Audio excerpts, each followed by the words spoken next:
Quitclaim deeds. A quitclaim deed is a fast way to add someone to your title, to make someone a joint owner with you. So there's many reasons why you might want to make someone the owner of the property with you. One common example is, say, maybe you end up buying real estate with someone, but their financial status doesn't allow them to be on the loan mortgage. So initially, when you purchase a property, maybe one spouse can be on the loan and the other cannot. And therefore, at the real estate closing, their name cannot be on the deed. That's common.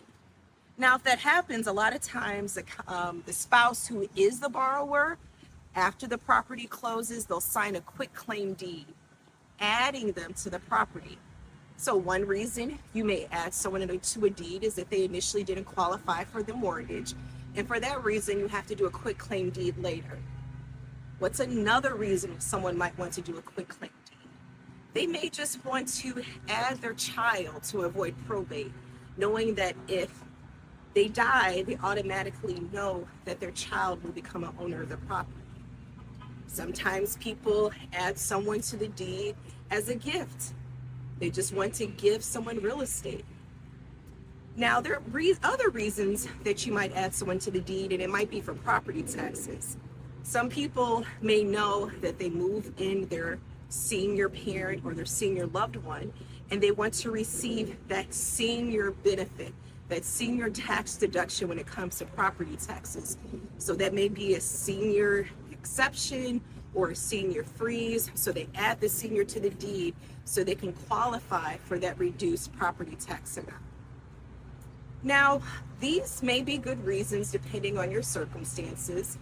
I will tell you the cons shortly, but I'm going to tell you one situation you should never add someone to. Use a quitclaim deed. If you are buying property for someone and someone says, "Oh, I have a great deal for you. I just need you to sign a quitclaim deed."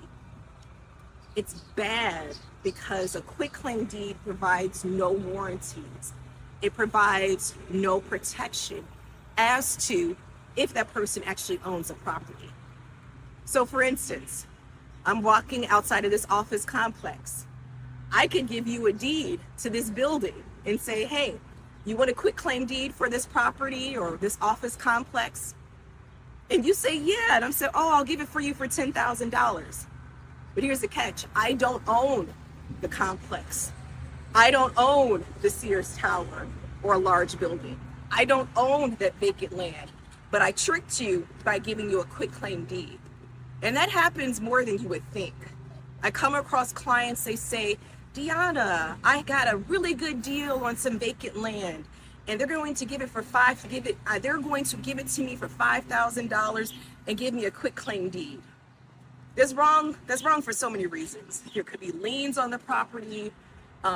They may not even own it, and you are not doing it properly to get the property proper transfer taxes and paying your fair share of tax of getting the property.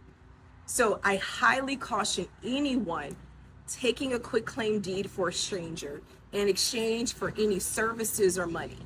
So no quitclaim deed amongst strangers and no quitclaim deeds to buy properties. Because if you're the buyer, you want all the protection that you want. Now, I started off giving you some valid reasons you may want to do a quitclaim deed, but let's talk about the cons. What's the reality of owning property with someone? So let's say you're in a situation where you add your partner to the deed. What happens if you're divorced? You have to go through court and make that part of a divorce settlement agreement. Who gets the property? Who pays the mortgage? That's a concern. Another concern could be is that you want to add your child for probate reasons. That's essentially a gift. And depending on their income and IRS, how the IRS reviews it, there may be penalties that they pay now or in the future. Another con is you could add your child or someone. You're also exposing that property to that person's potential liability or debt or litigation. So in my example, let's say you add your son to the property and your son gets in a car accident and he gets sued. They can put a judgment on all his property And that includes the house you just added his deed to. Another thing I saw that's really sad is that, let's say you're trying to add one of your children or your nieces to the property, and your niece is on the property and she's going through a divorce, and a spouse says, I'm coming for everything, and that includes the house you just added your niece to the deed on. Another thing is, just say that you no longer want that person on your property. It could be a business partner, it could be a friend, it could be a sibling. You thought that you had a whole understanding of how this property was going to be paid for and managed. The reality is that if you both own the property, you both have to agree to have a name removed. You can't unilaterally say, okay, I added Joe to this deed and I want Joe gone. No, Joe has to sign and agree to have his name removed from the deed. And if there's no agreement, guess where that leads? It leads to court. That's litigation. So it may be really simple. You may want to go to Office Depot and get a deed, sign it, and record it, but it has lifetime implications. That's why it's very important that you talk to an attorney that understand how deeds work, so you can understand what you're getting yourself into. Because once you become the owner of the property, they're with it, they're on the deed with that for you forever, and you have to understand the risk and liabilities of owning real estate with someone. So, quitclaim deeds serve their purpose. Quitclaim deeds can be beneficial. I recommend don't doing it yourself because you can do it wrong. Oh, one more warning. You may add someone to the deed with you. What happens if that person dies? Their interest doesn't go away. If the deed isn't prepared properly, it may go to their estate, their family members, their friends, and that could be completely contrary to what it is that you want.